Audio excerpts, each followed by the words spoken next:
And you wouldn't like that, would ya?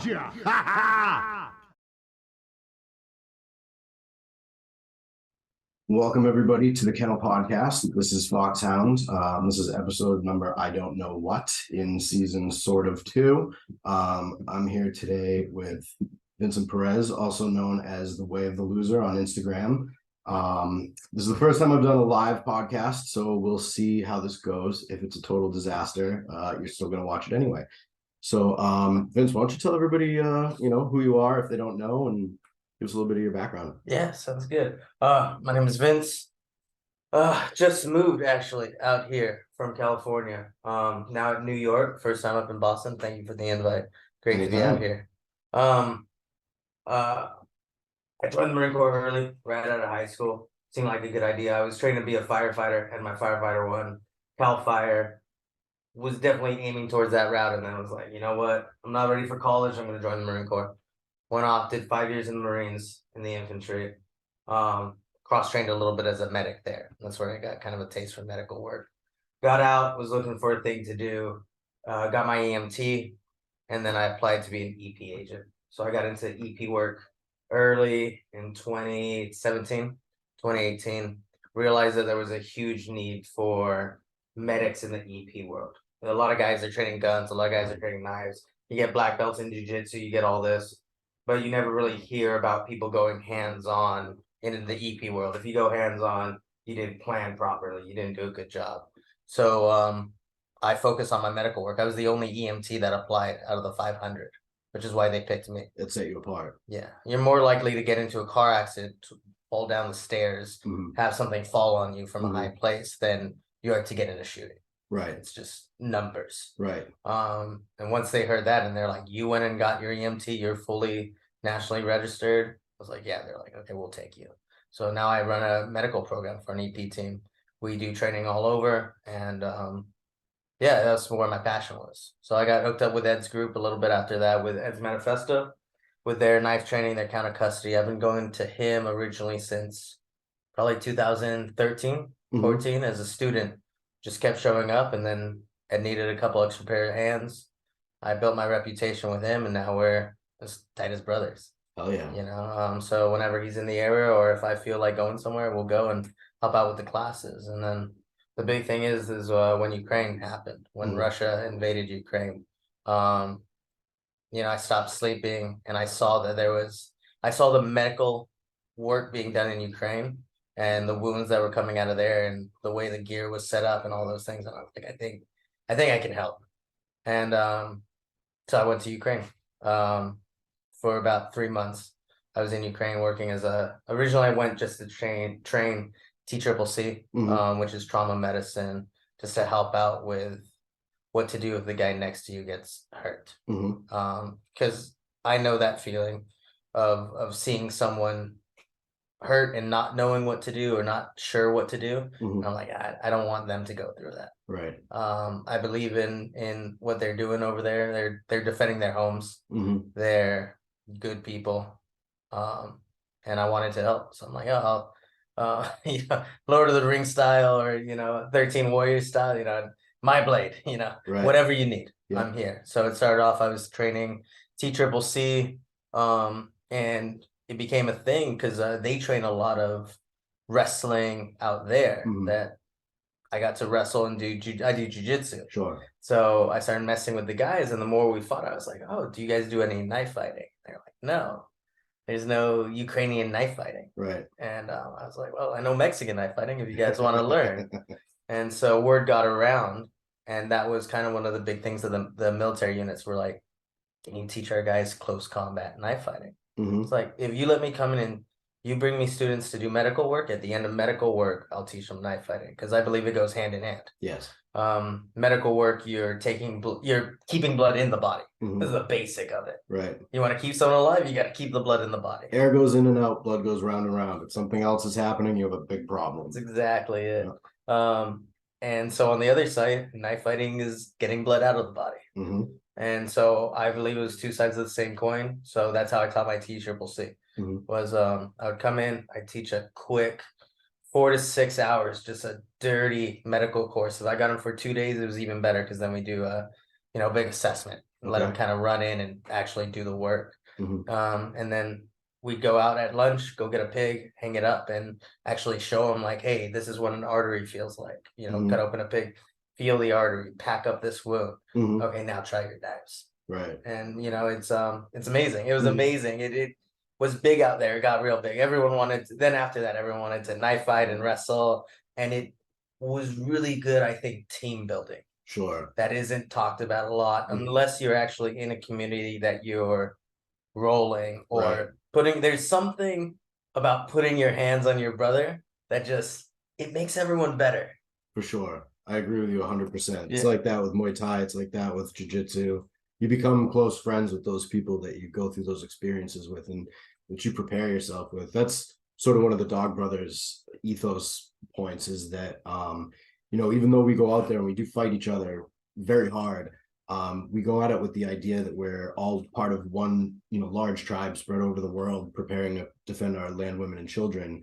And so if we go too far with someone, that's going to just weaken our tribe. And if you don't go far enough with a guy and you don't really test him enough, he might fail when the moment comes. So yeah, that resonates pretty strongly with me. Yeah.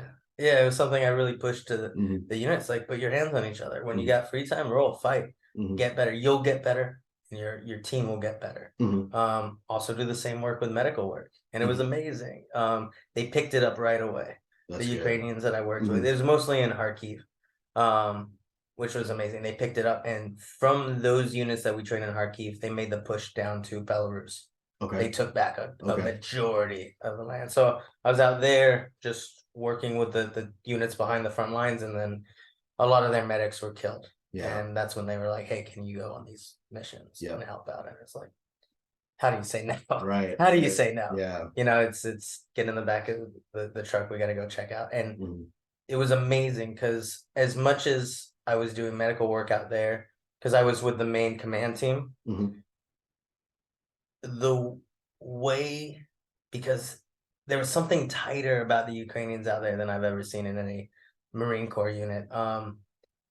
We would do so many birthdays Mhm. in trenches, Mhm. in houses that were blown out, where the commander would drive us out there and he himself would go out and wish someone a happy birthday. Do you think that's a function of the fact that they were fighting for their homes? They were where they lived. Those guys didn't go somewhere else for whatever reason. They came to them. And so, Yeah, how you have to restore some sense of normalcy in, that they're situation. yeah, they're fighting in the towns that they take their families to on the weekends. Mhm. They're they're driving the same roads. Some of them are driving their own personal vehicles. Mhm. Um, and none of them asked for it. Right. None of them looked for it. Right. It came to them and they all together, they all went. Mhm. This isn't like 1% of the United States is in the Marine Corps, Right. 2% here. There's 100% mobilization of a country Mhm. in order to defend. Um, they didn't ask to be there on their birthdays. They didn't sign up for any of this, but there they are. Mhm. But it was amazing just the people, because also some of the families left in the beginning of the war, Mhm. but I was lucky enough when I was going towards the front, a lot of the families were coming back Mhm. and they're like, no, we're not leaving. To be fair, they weren't, and this is something that is not talked about enough, but the treatment of Ukrainians in other countries as they were leaving Mhm. was not good. Not good. I there was an article because I'm from the Bay Area. There's an Sure. article that San Francisco there you go. San Francisco posted of Ukrainian children crying going home, Mhm. being treated terribly by American children. Mhm. And because they're thinking like San Francisco, it's where all the movies are. It's this beautiful, Right. beautiful place. And you come here and after COVID, our education system just wasn't the same. Mhm. The kids weren't the same afterwards. There was a few years of socialization that was purely done in video games, Right. which isn't real socialization. No. So there was a lot of bullying going on to the Ukrainian children, and the Ukrainian children, teenagers, being like, "I'd rather go home and fight next to my father Mhm. than stay here and be treated this way." Mhm. And so that was echoed across a lot of countries. Mhm.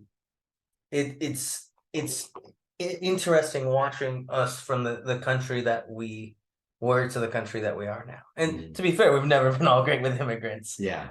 As much as For we're, sure. you know, give us you're tired, you're poor, you're Right. broken, you're hungry, you're sick. It's still not our best quality. It's still something we're working on, since the Japanese internment camps Mhm. to the Mexican internment camps. Right. The way we treat the Irish Mhm. with the potato famine, it's Yeah. I think it's definitely something we can work on as a For country. sure. But I think a big part of it is going to these other countries and seeing them, and they invited me for their Easter celebration on the front lines. Okay. So are they Orthodox? Yes. Okay. Yes. Were there red eggs? Yeah, yeah, there were. Hell yeah. There were. And they made these beautiful little cakes. So it was like, we're out there on the front lines. We haven't showered for days. We haven't been eating that much. I lost about 20 pounds Okay. while I was there. Which was, you know, my girlfriend told me, my girlfriend at the time, now my fiance, Mhm. was like, you can't use Ukraine as a diet plan. You can't go back just to get a six pack again.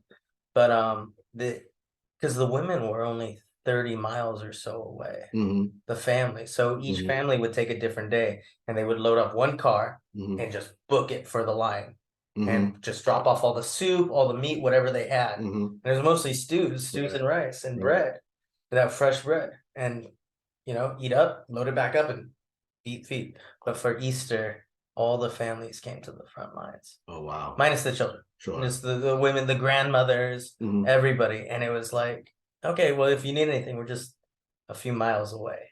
And that's when it like really hit that, like, oh, these guys, this is their home. Right. Like 30 miles is, it's not far. Not far. You pretty much did that on the train today. Yeah. Or 25 probably. Exactly. So, yeah. And you just see that, you see the heart that and they're all really good people. The ones I met, every Ukrainian, and this was something that I was worried about. They're like, not a lot of Mexicans go to Ukraine. Now there's a lot of Colombians fighting in Ukraine, Okay. which is a whole different thing. And there's some Mexicans out there. Do those guys go there as just solo guys? Do they go as contractors with a group? So there's not a lot of contracting Mhm. in the sense of fighting on the front lines. There's a few small foreign battalions. Mhm. Some are, you know, backed by the Ukrainian government. Some are just dudes that are Mhm. like, hey, you don't want to join up with the defense force, but you want to fight and help out. Mhm. We're there. So there's a couple Colombian battalions. I heard a rumor of some Cuban battalions. Okay. I've never seen them, Mhm. but I heard that was a thing out there. Okay. And then I know there's a good amount of Mexicans out there right now. Why? I don't know. Everyone's out there for their own reasons. I've talked to some good guys out there, some good foreigners out there, and I've talked to some bad ones. And I know some of the teams that have helped find some of the foreigners that shouldn't be there and help them leave the country. Okay. There were a lot of people taking advantage in the beginning of the war. Sure. That's why it's always good to vet your sources. Mhm. Yeah. For sure. Yeah, vet who you're funding and what they're doing. If they're not actually working with the government or with Ukrainians and doing the real fight, Mhm. it's not worth it. Right. And to be fair, it's a weird line. Like because we were working with a unit that was very respected, Mhm. very well done, but at the point that we were there, it was one of the gaps in the funding Mhm. where they're like, we're not getting the stuff we need. And this was kind of a problem with the United States. They started renting warehouses in Ukraine. The idea was they were sending everything to Ukraine, all the rockets and the Mhm. munitions, drones and things like that. But the US government thought it would be easier to just rent warehouses from Ukrainians. Okay. Some of the Ukrainians who own these warehouses own them for other reasons. And so that's where the black market in Ukraine sort of started, Mhm. was the government oversight where they're like, oh, well, we're trusting this Ukrainian who owns it to store, and anytime a deal's too good to be true. It probably is. And it was one of those.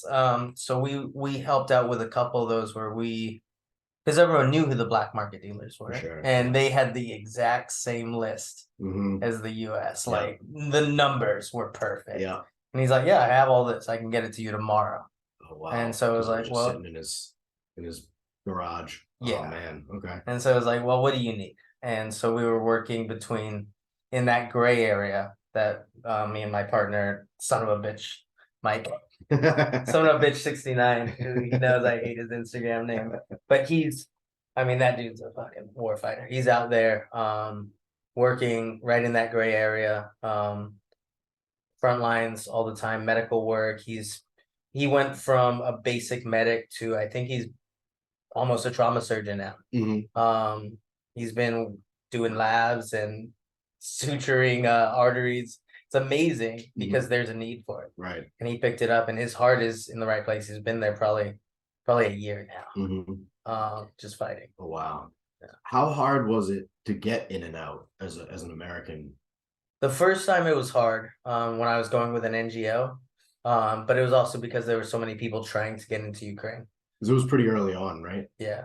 So the border crossing was weird. They thought we weren't going to get ahead. That caused a lot of stress. And then once we got in, it was pretty easy to get around. People give you rides. I mean, everyone's in the same boat. Everyone's trying to help out. Yeah, I had Ukrainians helping me get on trains and, because I didn't speak the language. Sure. But they were very helpful. And then the second time I was with Mike. No, second time I took a bus in, which was a lot easier. The second time, I guess, too, was easier, too, because they lost all my luggage on the plane. Warsaw, I waited in for 5 days in Warsaw for all my plates, my armor, my rifle stuff, my knives, because, and it all got lost. So I finally was like, fuck it. I dropped into Ukraine with just my hobo tactical pen in my backpack. Oh, wow. And it was one of these cool feelings because Ukraine provided for me. As soon as I got on the ground, they handed me a uniform. They got me everything I need. NORAM Tactical sent me some gear, which is out of Norway, and they're fantastic.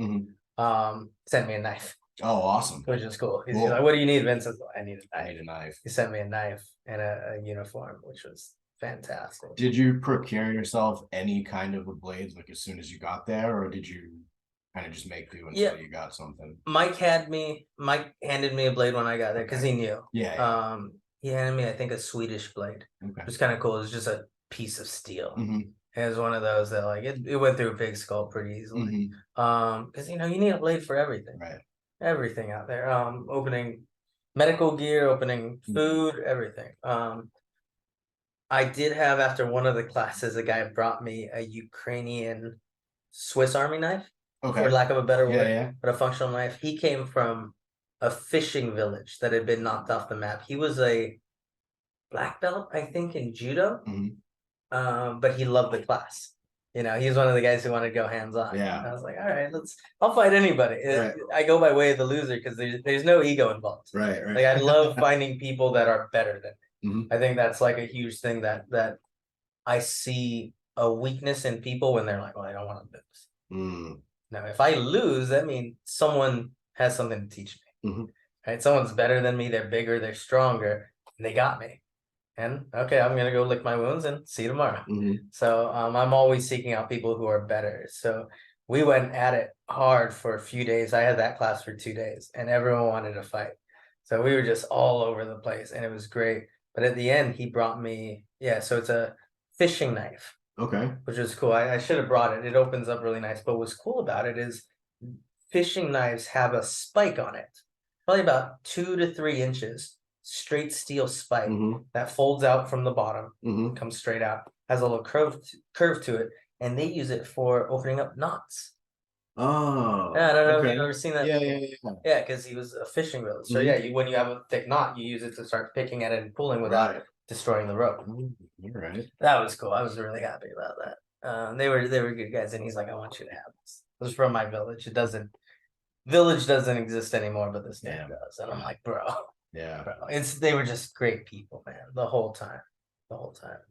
That's a wild experience to have had. Yeah, but no, the public transportation stayed working. I know one of the big things, Uber originally shut down in Ukraine. But Zelensky called the CEO of Uber and asked him to keep it open, to keep it running. For a couple of reasons. One, it was they were moving a whole lot of people, supplies, because a lot of the trucks immediately got conscripted for the war. And then Uber was being used to transport all the historical artifacts, art, history, anything to do with that from there to underground bunkers. Oh wow! They realized they donated all their trucks and all their vans, and all of a sudden they're like, our historical monuments are being destroyed, bombed, and they were. It was cool. My third trip in, I was able to go to one of the bunkers where they're restoring their artwork, because that's you want to destroy a country, you destroy their history. And that's why we don't know anything about Carthage. That's right. Yeah. That's right. It works. It's historical the way it's done. The Russians were doing that. They were bombing the museums and the art historical galleries. So it's cool because they were storing artwork older than, like we were talking about earlier, older than our country. Right. Some of their artwork over there. And it's got shrapnel through it. And they're like, this little hole is gonna take us 6 months. But we got a team on it. And they used Ubers to get those all to the underground bunker. And then, of course, on the other side of things, Uber being the gig economy that it is, almost worldwide, a lot of Ukrainians, when they needed work in other countries, could work for Uber. Oh, yeah, cool. it's kind of these cool things about the gig economy. Yeah, that like if you need a job and you're somewhere, all you need is a car, and a phone, and and a license, you know. And since it's Europe, they all have that European driver's license. Right. So just cool ways that the Ukrainians were figuring out how to make money to send home to the families, to do things if they had already left. But yeah, so Uber was back up and running, but for the most part, everyone was very friendly. I took trains, you know, plane, trains, and automobiles. And then of course that's good. Yeah, that's good.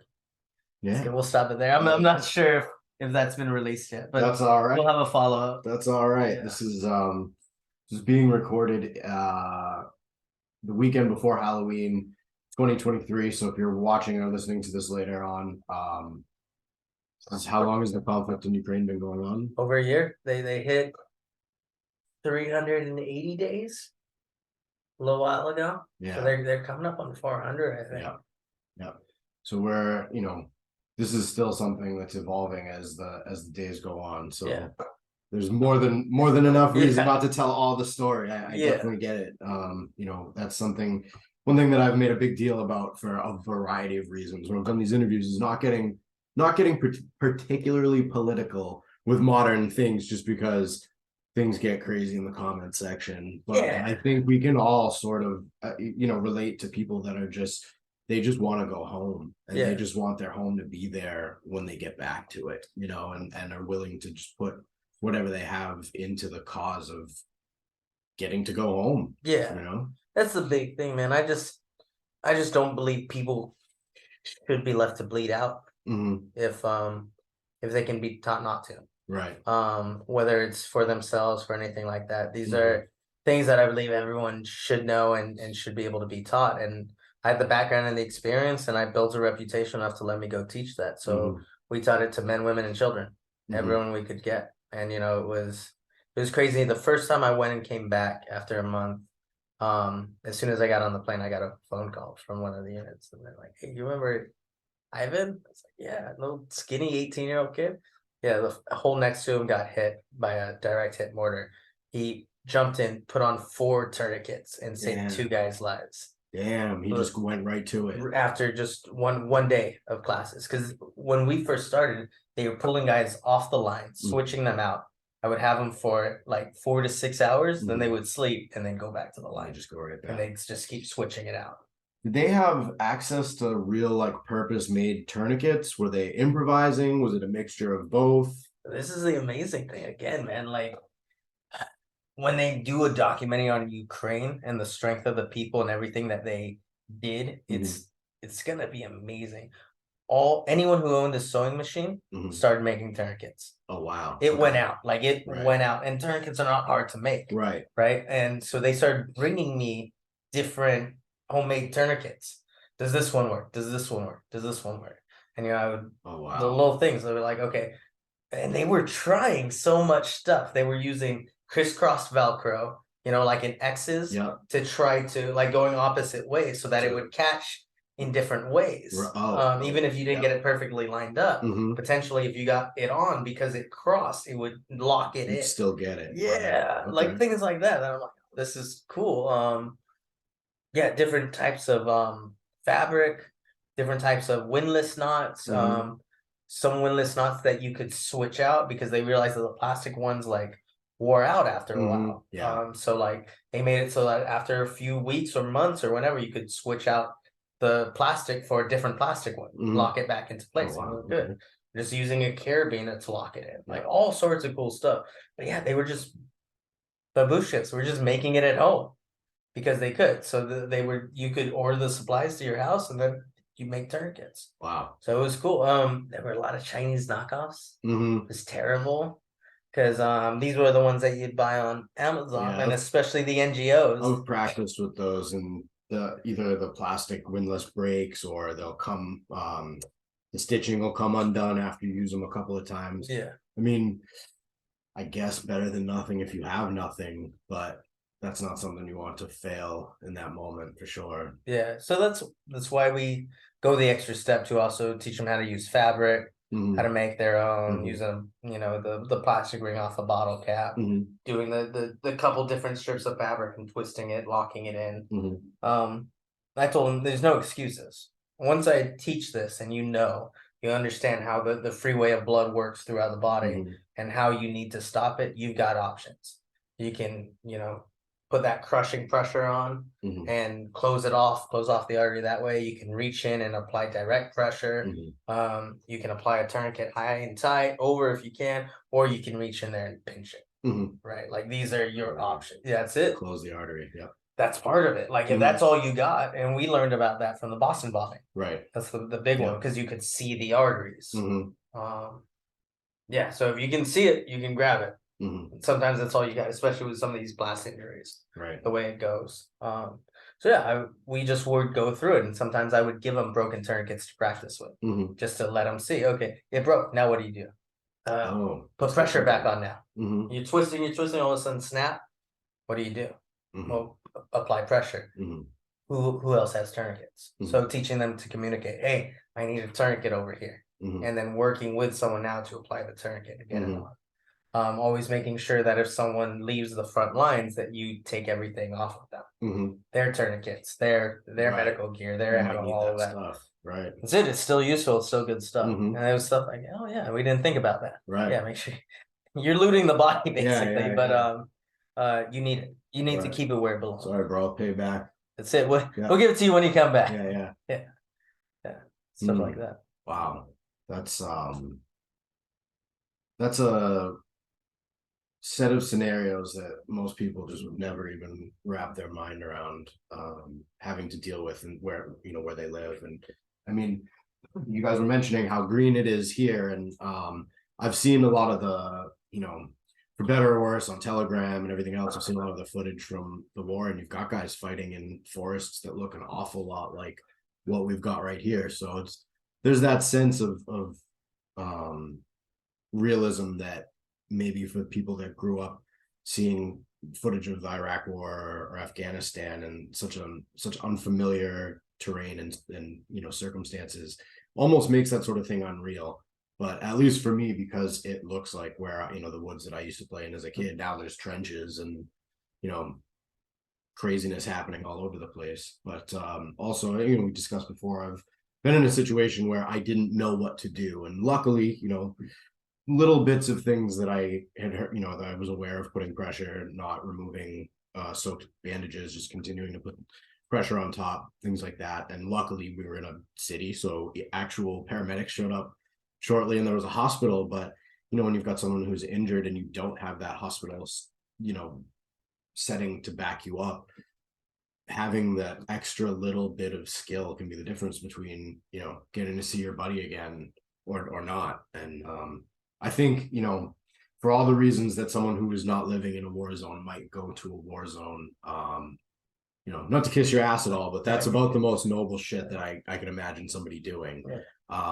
So that's, regardless of, like I said, the political stuff that we're not going to talk about, that's incredible. And I think that if there's anything that can come out of a country that's just spent 20 plus years at war, much more than that, depending on who you ask, but you know, at least some good is coming from experiences that maybe were not from any other point of view. Being that you're talking about that, let's talk a little bit about, you know, your med kit and what you would teach somebody just who was living a day-to-day life to carry. Yeah, I mean, stuff that lead. the big thing is carry what you know. Mhm. Carry what you know, find it, figure it out. Your gear is only as good as you are. Mhm. So whenever you buy something, buy two. Buy one to open up, wrap Mhm. fuck, play with, work with, Mhm. and keep that in a play medical kit Mhm. that you're like, yeah, I want to try a new technique, or like I want to see if this will work. You got to have that stuff ready. But these are the new kits that I build out for my team, for my EP team. Oh, cool. This is it's an IFAC basically. I get these off Amazon. This is for the back of a car headboard. Oh yeah, okay. And then I just relace it myself with orange. Always go orange, guys. Okay. Go orange or go red. This gets me through airport security a lot easier. With a med kit. I don't have to open anything out. Right. I pull it out, I put it on the table, they look at it and they're good. It's also easy to see everything and to show everyone everything, and nothing falls out. But when you need it, you just grab it and it comes right out. And everything else is still in there. If I need to throw this across the room to somebody, or if I'm going from my backpack to my laptop bag. Sure. It's, okay. you know, I'm not moving everything over. I'm not grabbing a whole separate bag. I just grab this. It's back in there. Okay. Right? So I got my quick clot, my compressing gauze, my plastic for chest seals, my tourniquet, needle D, and then more emergency dressing, an H bandage, and then one that can be used as an H bandage. This is everything I need for car accident, a stabbing, anything small before you need full EMS. But this should potentially keep someone alive until more EMS gets there. This is my boo-boo kit. But yeah, I started doing it this way. I learned this from Ryan at Fieldworks. Okay, yeah. Yeah, Ryan Atkins, who's been in the EP industry for years. He carries a much bigger one. He's a much bigger man. He's a much bigger man. He's been losing weight though, dude. He looks good. I don't know if you've seen him. I saw him a few weeks ago in New York. Got to spend some time with him again. But he's a bigger dude. He carries a full backpack panel. Okay. All easy to see, easy to get to. He carries it worldwide with him, which is nice. I'm a much smaller guy. I wanted something much smaller to fit in any backpack. So there's no excuses.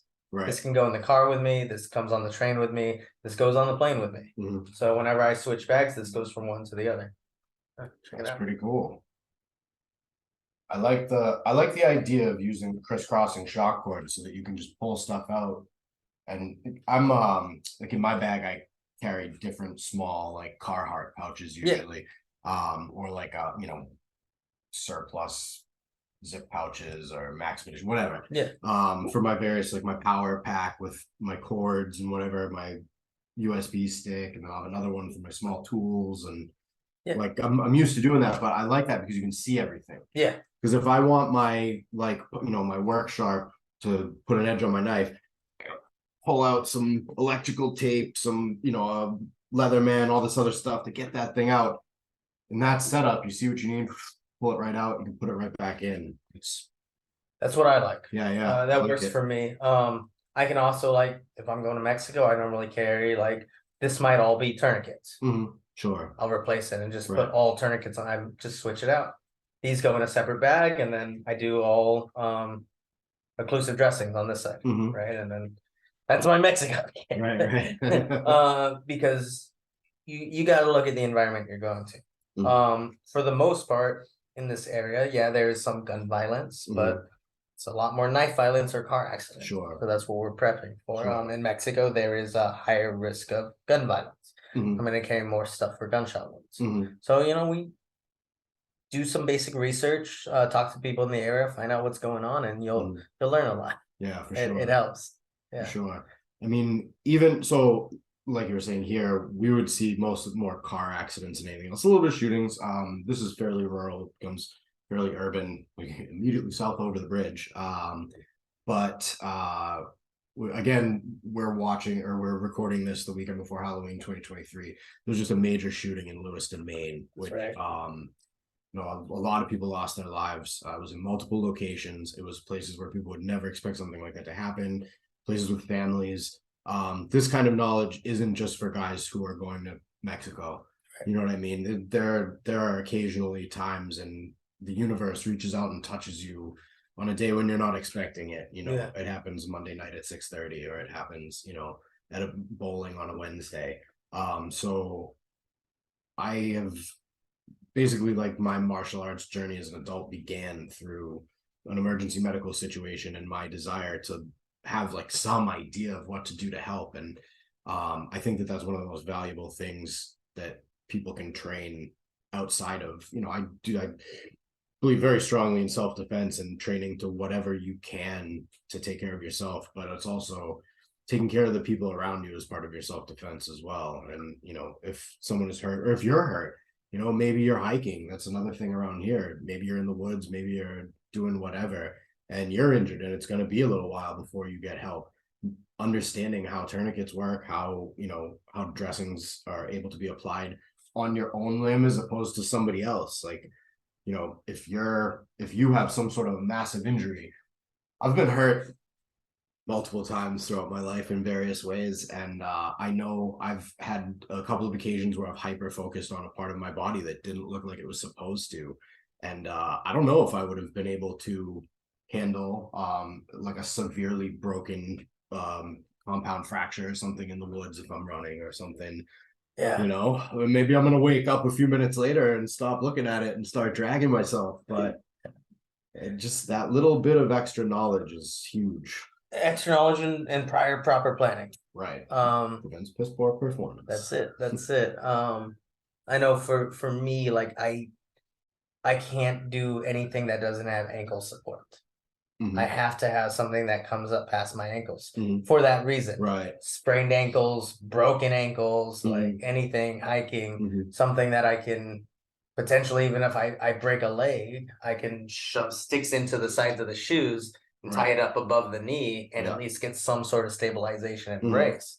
Or if I break my ankle, twist my ankle. And that was actually Vans released an over the ankle shoe that is honestly pretty good. The MTE, I think it's called. Okay. And that's what I took to Ukraine.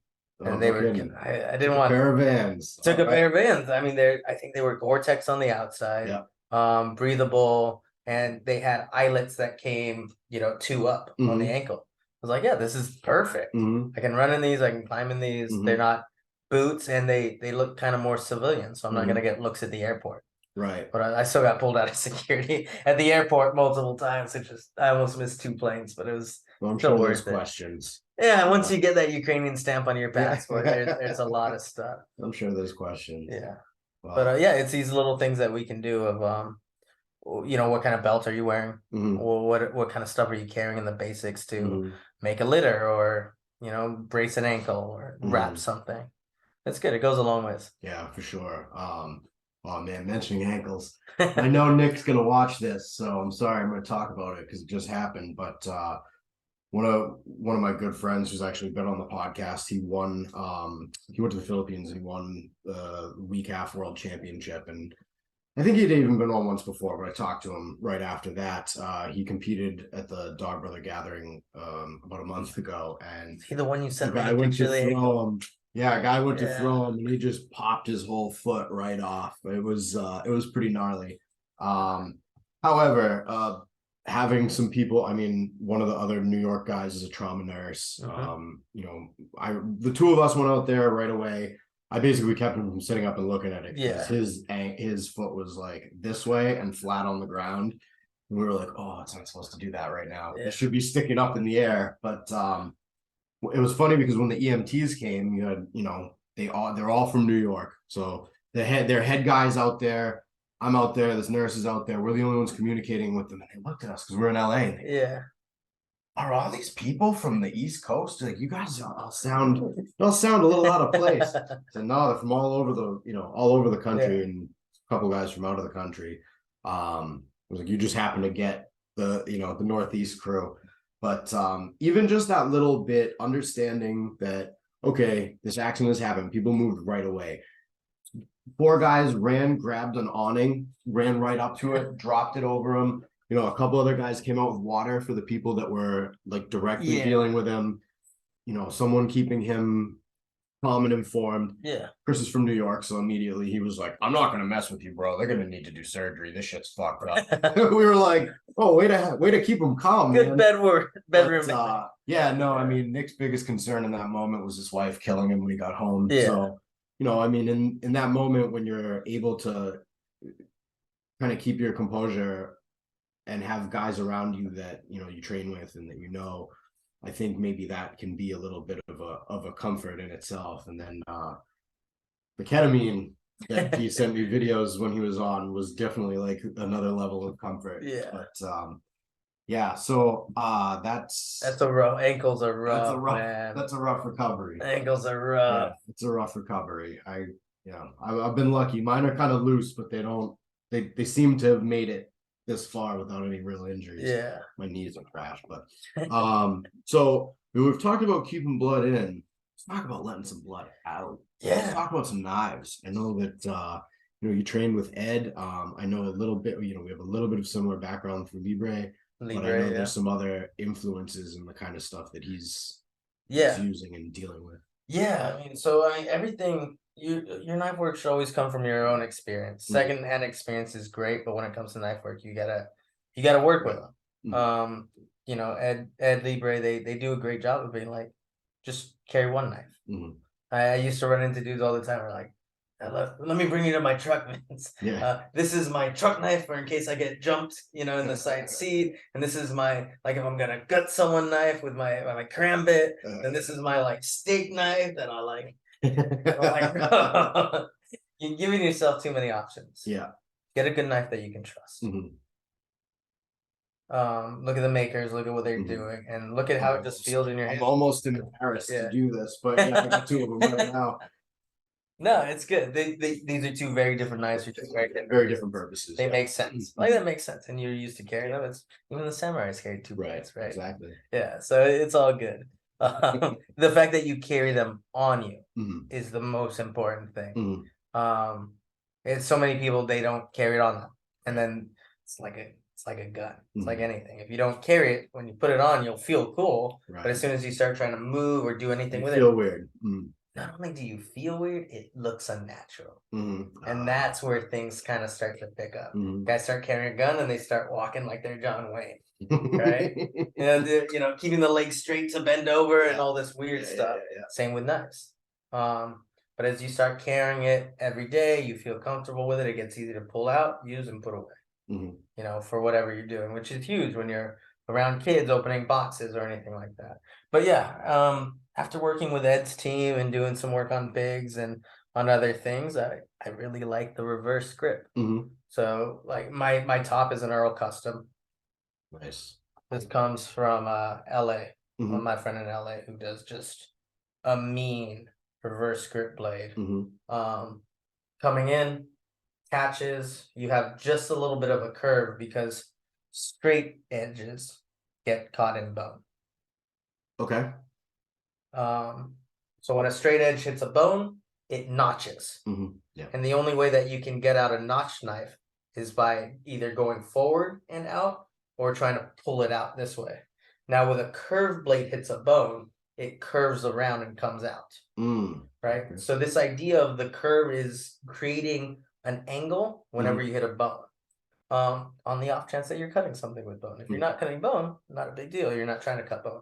But once you get caught in a bone, you'll remember it because you get stuck. And especially if that thing with a bone tries to move on you, that knife's going with them. Right, yeah. More of a chance. So that's why you'll see so many of like our guys carrying something with just a little bit of a curve. So that when it hits, it curves out and around. Now, of course, this only works, and something that I've only seen a few guys really talk about is your wrist strength.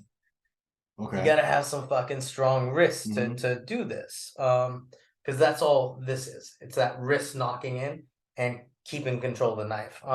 One of the best things I've seen in a long fucking time, a guy who uses his knives to pick up weights. Oh wow. He holds it and he picks up a kettlebell. And then he puts it back down. And then he'll, switch, pick it up this way. And he'll work this with a kettlebell on his knife. And I was like, that bro is training for the right fucking reason. Right. And I don't know, I really love martial arts movies. There's a great one called City of Violence. It's not super well known. Okay. It has one of the best knife fighting scenes in it. But what it comes down to, it's 4 brothers and 1 brother gets killed. So the 2 brothers come back to investigate. And of course, who killed the 4th brother? But the third brother. The third brother, yeah. And he was always kind of the weaker one and always kind of like, you guys always thought you were better than me. And now look at me, I'm king of the country, kingpin organization, everything else.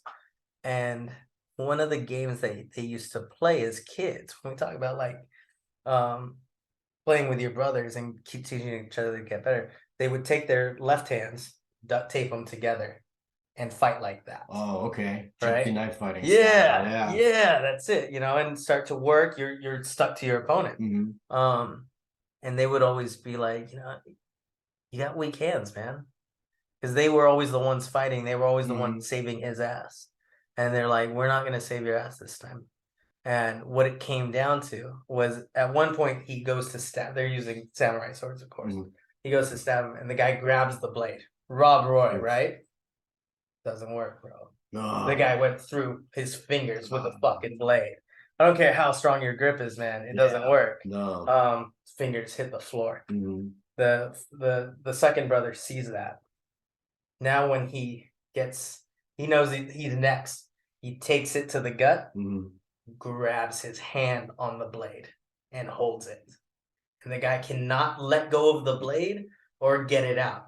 The other brother takes a sword, wraps it around his stump, and stabs him in the back. Oh, damn. And takes him out. And that was like, I was like, bro, what would it take to just be able to grab onto a guy and hold onto his hands, holding onto a blade and not let him let go?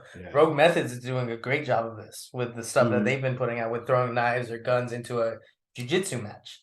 And you see them, that death grip on the gun, and you got to have it. But if you don't, it's going to show. So that wrist strength. So we started doing pull-ups on a dip bar where it's just looping the wrist over and using this strength here. That's one of the things, but like just picking up a kettlebell with your knife.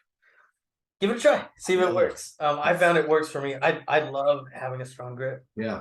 It was when I first started jiu-jitsu, there was a dude who was kind of a dick, but and I didn't know anything. So for the whole 10-minute round, I just held his wrist, just refused to let go. And he got so mad. I was like, oh, maybe there's something here. Yeah. And so it became such a thing to just get used to gripping a wrist and just not letting go. I'll hold a guy's wrist in jiu-jitsu until his hands fall asleep. It's one of my favorite things. But what are you gonna do, man? Like, it's so hard. Like, I'll have him standing on my chest and I'll just hold the wrist, or just that death grip until I see it go numb. Yeah. And I'm like, okay, cool. Now you can't use that for a few minutes. Now I can focus on my shit. We got pins in the stranger hands. It's these challenges I like to give myself to be like, how strong can we get it? So it's just something to think about. Do you do a lot of gi, or is it no gi, or? Oh my god, bro! So I'm a blue belt under Takaraba at IMC in San Jose. I worked with him for 4 or 5 years, which was great. It was all gi work. I'm now in New York under Chris Riemann, who does grapple box in Manhattan.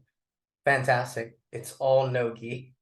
Bro, I was not ready for the transition. Like, I'm like, oh yeah, I'm good, but gi is all grips. Right. It's much more scrambly, much more wrestling oriented. And no gi, dude, these guys made me hurt so bad. And it's all the bones that they're using to grip the back of the head, to cut across. One guy, I swear, this motherfucker, and he'll know what I'm talking about, but I asked him because I thought his collarbone had been broken because he stabbed me with it.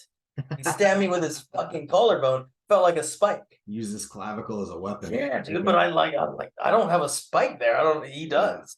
So I thought maybe it was broken and like grew back weird. Yeah. But no, he's just got a spike there, like he's a fucking superhero, and stabs me in the face with it now whenever he does, gets on top. So it's I've had to learn a whole different style, where I'm not able to grip as much now. And of course, like here in New York and Boston, it's hotter too. Right. We're just pouring sweat. Right. So it's been fun. Yeah. I've been enjoying it. When the weather gets colder, everyone starts wearing heavier clothing, Yeah. so you do end up with the gi skills sort of translating back to self-defense a little bit more. Yeah. You could toss somebody that's wearing a hoodie or choke them with it or whatever. Yeah. Pretty easily. But yeah, when the weather is warm here, it's so humid. That's one of the things when I was in California that I was grateful for until it hit like 100. Yeah. And then being in Fresno, it was like 100 to 115. No, dry heat, cold, wet heat, it doesn't matter. It's just heat. But from like 80 to 100, the humidity is a killer. Yeah. And especially if you're not used to it, you're just like, what is happening? Why am I wet all the time? Yeah. I mean, I like no-gi a little bit more myself. But it's because guys with better grip than me control the shit out of me when I have a gi on. Yeah. No, I've learned to love it, and now I'm very happy with learning no-gi under Chris. He's amazing, and it's good. It's also I went from doing 1 hour 6 times a week in San Jose to doing 2 hours 3 times a week. I was not ready for that kind of cardio, man. That was rough. The same amount of hours, right? But it's how you stack them, and it's changed everything for it. But check this one out. Yeah, hell yeah, man. Have you seen Earl Customs before? No. The double edge? No, that was just a single, I think. Yes. He does the wraps himself. He puts that little ball to. Yeah, I like that for retention, especially on something with a thinner blade. Sometimes I find that the really thin bladed stuff gets a little, if there's any exposed tang, it's a little bit tough, but I like that. Yeah. Monkey fist stuff. Actually, when I proposed to my fiance, I got her one of his knives, wrapped in white manta ray skin. Oh, cool. Yeah. Seemed like an appropriate gift. I like the amount of curve that you got because it feels totally usable this way. Where I've seen and handled some Pakal knives that if you're doing this, you're good. Like there's things that you can do with it, but as soon as you need to like cut an apple, what are we doing here? It looks like a Klingon made it. Wow, that one's nice. I like that. Earl Customs? Yeah, Earl Customs Designs. He's great. He's a homie. He's cool. JB Knives for when I want something a little slimmer profile. If you're familiar. They make good stuff out of Texas. Met them at some of Ed's classes. This is the Batwing ditch pick, I think. Nice. This is with the Odin on it from Doc's class. From Voodoo Doc, who teaches amazing medical work. What's great about this one is he wanted a knife that he could design that could cut someone or he could do surgical work with. Why this is such a thin blade. Double-sided, and he put a finger groove on here. So that if you have to do finer work, a little bit finer work, explorative surgery, anything like that, you got a good piece. Also works as a finer groove. Nice. Good blade, a little bit thinner, so you got to take that in consideration with everything. But I've had this blade for probably 4 or 5 years now. Very nice. I have Odin Reaper scapular that I think the OG, Citizen E made probably. I think one of those because I'm very, very white from the Northeast of very European ancestry, and so wearing a Santa Muerte, even around here where nobody's gonna really bat an eye. We don't make Mexican people up here. I know. Well, we have a lot of Hispanic people. There's a lot of Dominicans, a lot of Puerto Ricans, and then Central American people wind up here a lot, but it's not a lot of Mexicans. So nobody was gonna know what the fuck it was anyway. So I went with the Odin Reaper, but it's an OG one. I like that one. I have that one too. It's great. Yeah, I think I'm the only Mexican in my building. They always recognize me. Yeah. Oh yeah. New York, Puerto Rican. Yeah. Do you speak Spanish? Muy poquito, a little bit. Yeah. Here and there. This is Copus. Yeah. Same idea as the Batwing.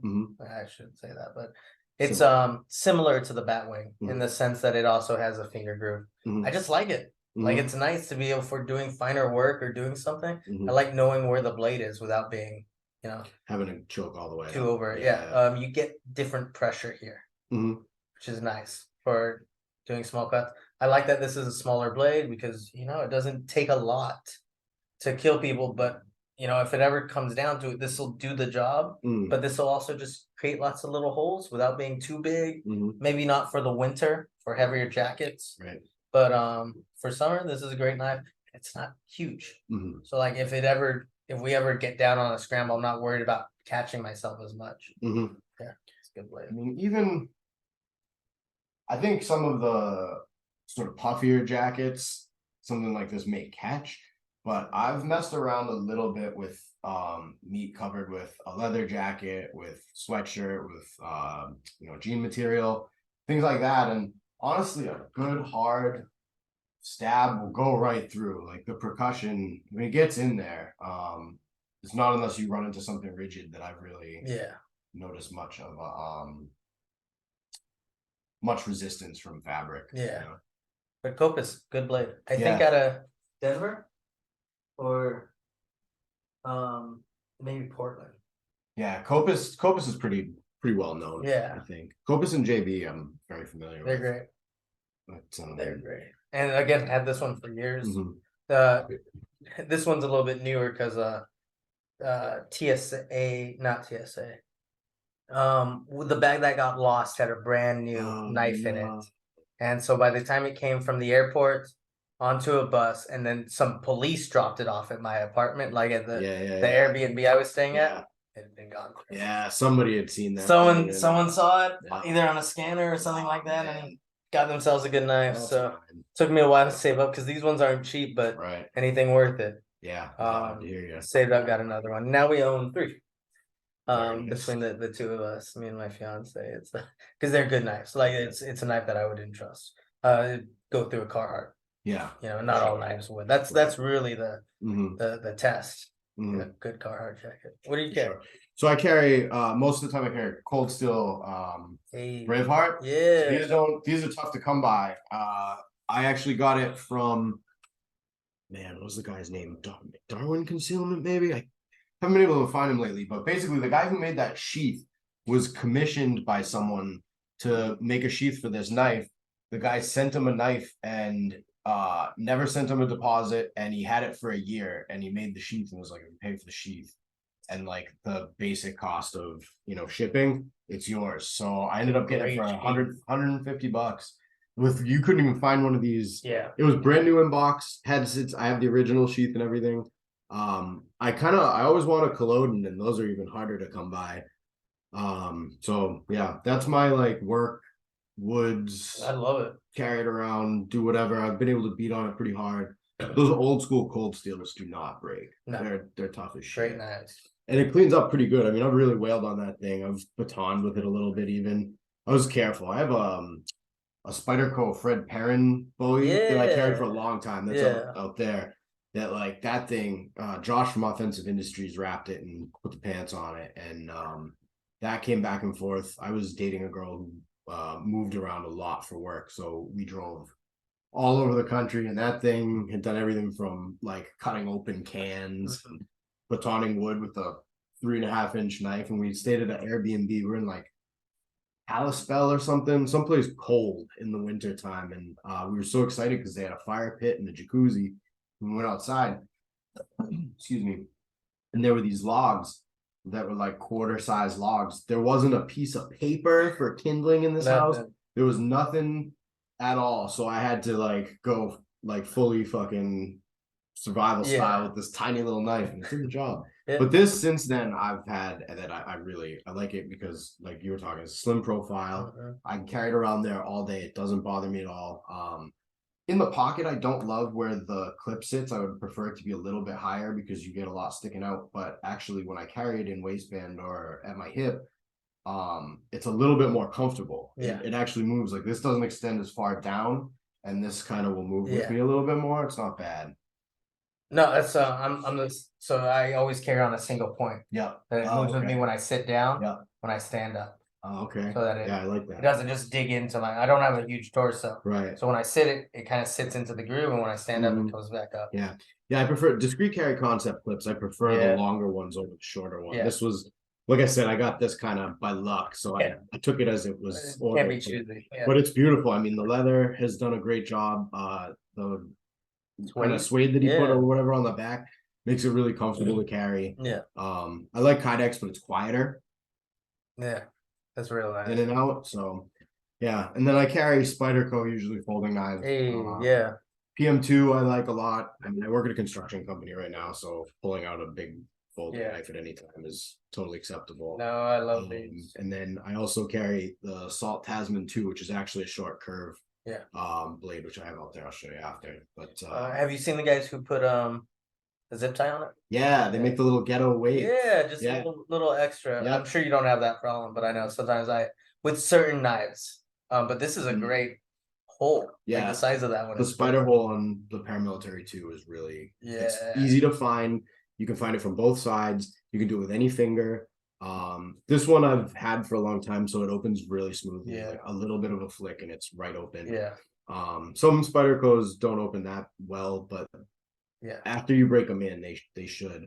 I also, so you were kind of talking about different groups that use grappling and weapons together. We do that as well. So in a Dog Brother gathering, sometimes you lose a stick. Sometimes the fight closes to clinch range and winds up on the ground. A lot of the time, guys will deploy weapons. And with the 2 guys that I just brought out to fight in September, one of them, it was his first time, and that was something he said afterwards. He goes, I wasn't prepared well enough for that stuff. He's a brown belt in jiu-jitsu. He's a catch wrestler. He's a little bit older now, but he did MMA fights in his 30s. He's a black belt in karate, and he's trained with us for about a year to fight a gathering. And he's a big, rugged dude who's had a lot of fight experience, so he was able to impose his will in a lot of ways. He's also a pain sponge.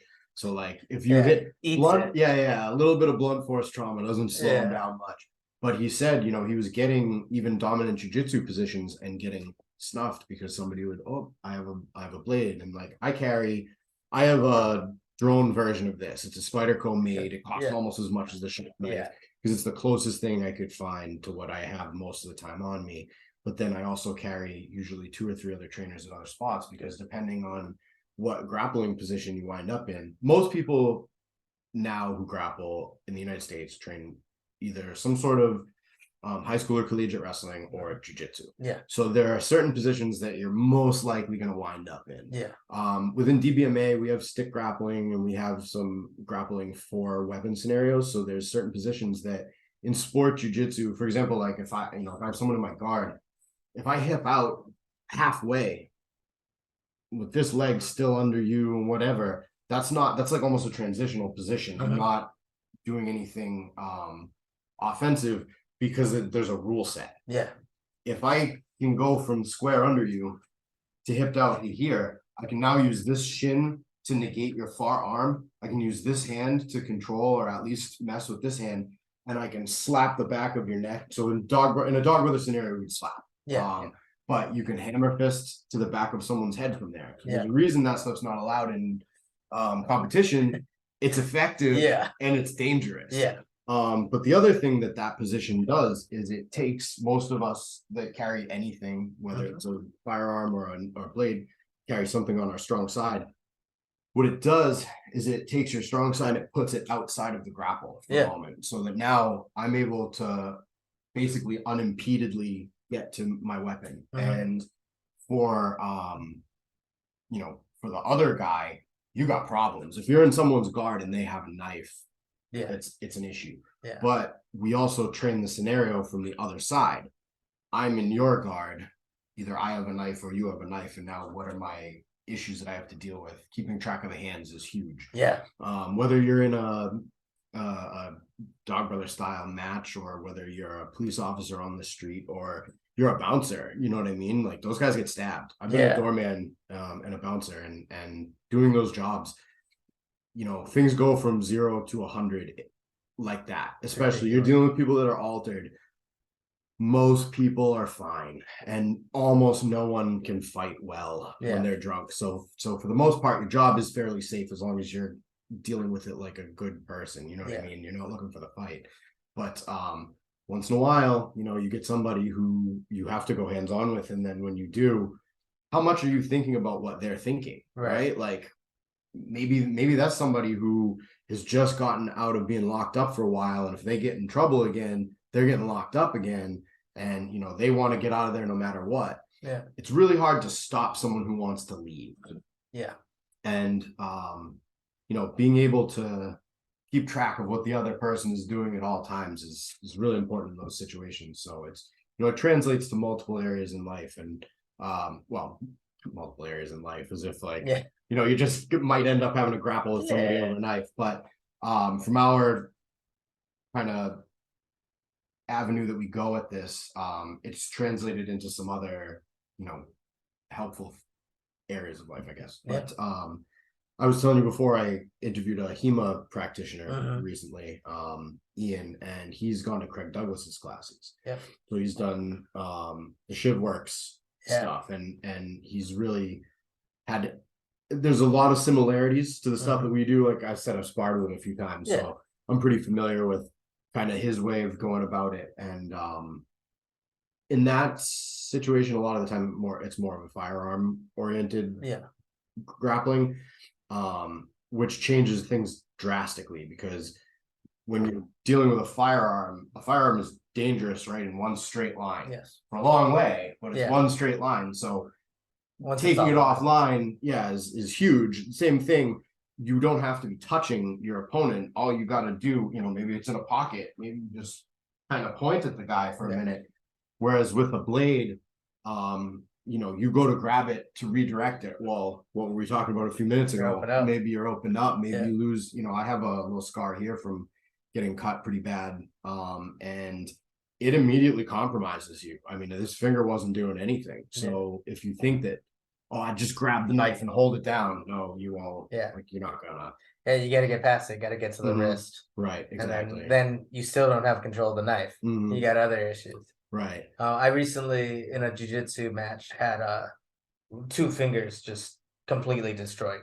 The whole 9. Sprained joints, dislocations. Like, wasn't sure what was broken or not. It took me a while, because now I'm sitting at home for a month trying to recover, wondering like, where did I go wrong? Like, I'm used to having such a strong grip, and of course I was holding on to a guy, and he jumped, twisted, spun like the whole 9, and took 2 of my fingers with him. But it took me a while to realize that because I lost this finger before, that this is a weakness in my grip. So what happened, when most I can grip all 4 fingers, when I grip here, this one's always the weak point. So when he twisted, this one opened up because it couldn't hold on. And then these 2 were trying to compensate and just went twisted. Everything went wrong. And it was like, I learned a very painful, valuable lesson, that this hand is never going to be as strong as this hand, that I have to grip differently. And so now, like, I use more of a pinch grip or something like that, where I'm pinching to hold, as opposed to, because now I know this will always roll out. Can't trust it. Things we only learn about ourselves from doing shitty things and paying for it. No, it's great. I know you're talking about bouncers. Bouncers have the hardest job. I worked that one night in San Jose. Got a gun pulled on me and everything on just my first fucking night. And Halloween night. I was trying to break up a fight, and someone pulled a gun, and it's just like, what are you guys doing? Like, I fought overseas. Like, I did so much. I'm not gonna get gunned down in San Jose, working a door in San Jose. Like, I got the utmost respect for those dudes. Those dudes are putting it out on the line. And back to movies. Did you ever see a great movie called Rock and Rolla? Yeah, Guy Ritchie, right? Guy Ritchie, man. It's got the skinny, coked out. Oh yeah, he stabs him with a pencil. He comes up with a notebook. And a pencil, because the bouncer threw his boy out of the club. And he's like, "What's your name? I'm gonna write a formal complaint for you." Closes the distance, gets in close, and the dude's a big motherfucker. And he's just like, "Get out of here, boy, before I grind you up, grind your bones up." And he just takes the pencil, sticks him like it was nothing, right in the neck. The guy takes a second, holding blood, stabs him a couple more times, Mhm. puts him down. Mhm. And it's we talk about it, you want to make someone unable to fight. You Mhm. need to take the blood out of their body. You can do this by one big blade, right? You Right. cut off an arm, Sure, you yeah. can't a broadsword or something. Right. You take off an arm, like they're gonna bleed out quicker. Or you could just make a bunch of smaller holes. So we learned about this too with shooting. Where I learned about this was they found out that in police shootings or military shootings, if you put a bunch of holes in one place, it wasn't as effective as putting 3 holes very far away from each other. Mhm. Which is where the Marine Corps started doing the 2 to the chest, 1 to the head, or 2 to the chest, 1 to the groin. Mhm. Because if I stab you twice in 2, if I stab you once and you can hold both of one and hold pressure, Mhm. it's not that bad. Mhm. But if you get stabbed 3 times, one in the one here, one in the armpit, and one in the leg, you can only hold pressure On 2 places. on 2 places. That guy now has a lot bigger things on his mind. Right. Fighting you. Than fighting you. He's got and he needs a friend. Right. So now sure. and then we're talking about taking more people out of the fight, depending on the situation, Mhm. everything like that. So yeah, it comes into like, even a pen or a pencil. So I love this pen. This comes from Hobo Tactical. Have Yeah. you seen this? Is it a zebra? Zebra base. He modifies it. He yeah. modifies here Oh to give it a syringe. Yeah. So we also talk about like you're a medic, so you understand if you get a good laceration, you can kind of fold it and bring it together pretty easily. But when a chunk's missing, you can't do that. You have a piece of skin that will no longer close. So the reason why you will want something hollow is because you take that It'll skin pluck a with chunk. Oh, okay. you. And now it's going to be so much harder for that to stop bleeding on its own. So again, like this is a pen. This isn't really to kill someone. This is Right. this is my subway. Get off me! Right. Like I'm trying to go home. I'm not. We just saw a Marine kill someone on the subway. Yep. And he's paying for it. I'm not trying to be that. If it ever comes down that I need someone off of me, I just want to cause enough damage for them to get off of me.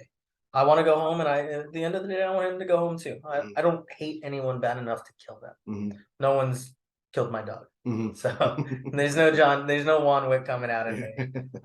It's gonna take a lot more. But yeah, so this is a good get off me. They're going to be bleeding, they're going to be having to deal with it, and I can, if the fight's over, I'll help them deal with it, or like they're gonna survive, but there's gonna be a lot of blood, which you did an amazing job. When you were telling me the first time you saw someone bleeding out of their femoral. And can you tell that part again, what it looked like? Yeah, so I don't know if I've ever talked about this on here or not. I think I might have mentioned it to somebody. But my friend had been stabbed in his femoral artery with a knife that was used to prepare sushi. So it was a pretty wide knife. And to look at it, it looked like there was an invisible guy with a pitcher behind him just pouring red Kool-Aid on the floor. It wasn't, spurts. It wasn't like some movie geyser or anything. It literally just looked like you were pouring water out of a cup. Yeah. And it sticks with you. If you've yeah. never held your own blood or held someone else's blood, as soon as your hands are covered and you get that dry stickiness, it'll affect you in a different way, which is where we get into the whole fight, flight, freeze, or faint that everyone kind of goes through in their mind. I just want to get them to stop thinking about attacking me. And the easiest ways to do that is to cause a little blood. As you know, there are some dudes that, especially once you introduce drugs, ketamine, alcohol into someone's system, all of a sudden pain doesn't matter. Right. Pain compliance, breaking fingers, breaking hands. But there's something about blood, once it appears, you can't ignore it. Right. You shouldn't ignore it. You shouldn't ignore it. And that's the other part of it. And everyone gets involved at that point. And they have to go to a hospital. Right. Usually, depending on the cut, which is also sometimes what you want. Right. You want them to have to go to the hospital and get help so that they'll stop fighting you. And there's a report. That too. Yeah. It makes sense. Hey, I stabbed someone with my pen. There's bits of him in here. Yeah. Please take it away, please. Right. And the part of them that's like, oh yeah, a guy came in with a bunch of puncture holes. Yeah. He attacked me on the subway, this sort of thing. You can put it all together. Use the police, use the reports if you can. Always protect yourself though. We always talk about like what's the story for carrying something? Yeah. If you carry a baseball bat in your car, Have a ball and a glove. have a ball and a glove. Yep. Yeah.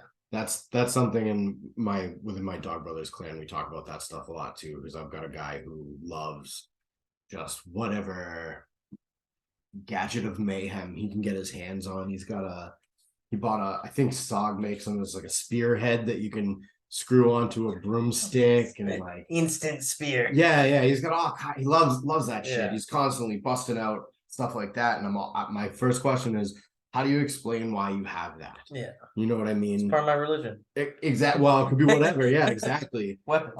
Yeah, weapons are part of my religion. Mandalorian all the way.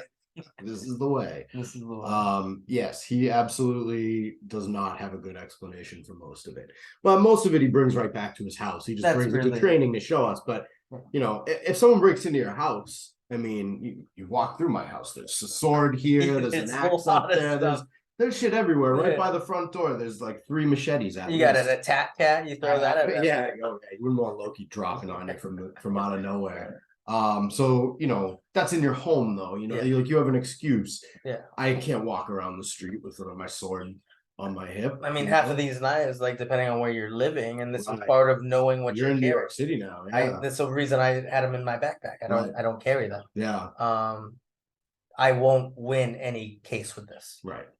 I will always be the bad guy. Mm-hmm. So now these are for other places that I go.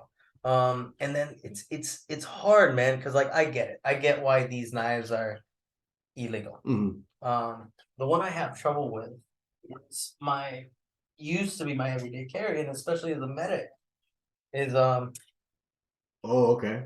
You got out the front. I have a bad finger. Right. I have nerve damage on this side.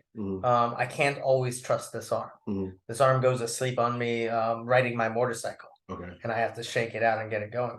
But for something like this, whether I'm cutting open a package, cutting up clothing, cutting off someone's clothes to get a better look at a wound, with a glass break on the end, cutting a seatbelt, I can instantly open it, cut whatever I need to, and if anything is going on, get it away without a second hand. One-handed deployable opening. I understand why people are afraid of these, but it doesn't make sense to me because of its usefulness in the medical police field of like, if we talk about shootings at concerts at places. We have someone who came to one of our classes who had to cut through a zip tie that was holding a chain link fence together at a shooting because everyone started running for the fence and she got stuck to it and just couldn't breathe and had one of the Kevlar cordage cut through it and got out, busted the whole fence open. Thank fucking God. Right. She might not have. People get trampled.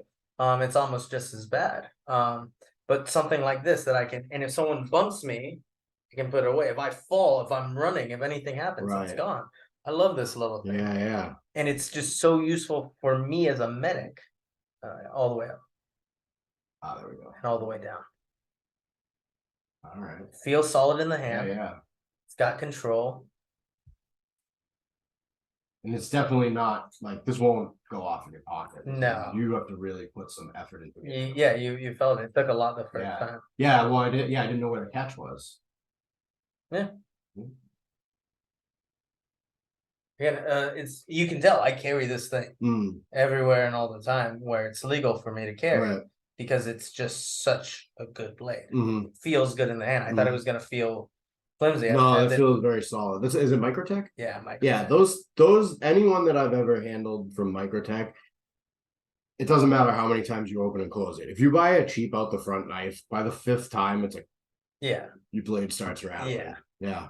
But I've had this one, I think 5 or 6 years. Someone on Instagram, one of my followers sends it to me. And I trust this knife. I carried it in Ukraine, like I carried it everywhere because I like a knife that I can use and put away instantly. Right. Yeah. I trust it. It's just, but of course, it's illegal in a bunch of states. Yeah. Which is weird. But the trick, and I know it wouldn't hold up in court because my fiance is a lawyer and she always tells me it wouldn't work. One-handed blades are legal if you only have one hand. So if you're a one-armed man you're allowed to carry this knife. Now, most cops don't actually know that rule. It's one of the little ones because I also had a spring-loaded 1.9 inch that came from, God, I don't remember the company, but they made it exactly 1.9 inch because it's at Just 2 at inches, 2 inches. Yeah. is where it's illegal. Mhm. And I work with a lot of cops, Mhm. and like we would be talking knives, and I'd pull it out to cousins, and they'd be like, you know, that's illegal. Like, it's not. It's 1.9 inches. No, that's not. It's any blade. Look it up. Bring up the law right now.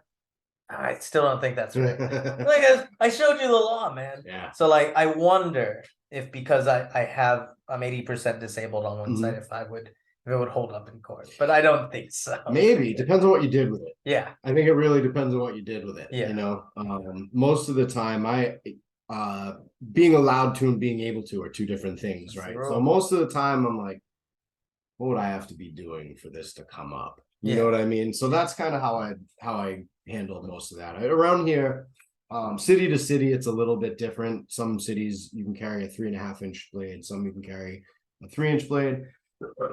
Excuse me, some you can carry you know, a 4 inch blade. Most places you either need to have it showing or at least have like a pocket clip.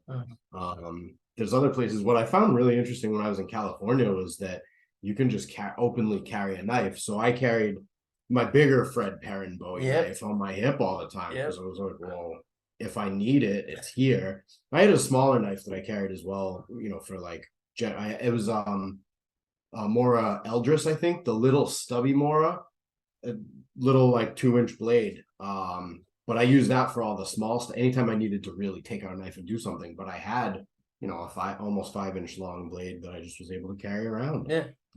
It all just depends on where you are and again what you're doing with it. Why do I have it? Yeah.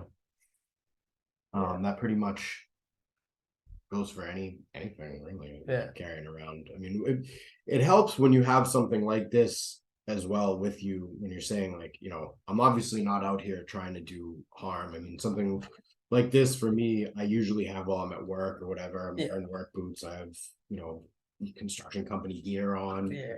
That kind of thing gets you through things a little bit more than, you know, dressing like a gangster and carrying like a cheap gas station knife. As far as it's a whole different whole different thing. Yeah, it's a very different mindset. But well, I gotta say, man, this was really awesome. I appreciate you coming up here. This was you made a real field trip out of the day. So perfect day. It is a perfect day. We're not gonna waste any more of it in this little room in the back of my house. But tell people kind of where they can find you if they want training, how they can follow you on Instagram. Yeah, so I'm on Instagram as Way of the Loser. Shoot me a message.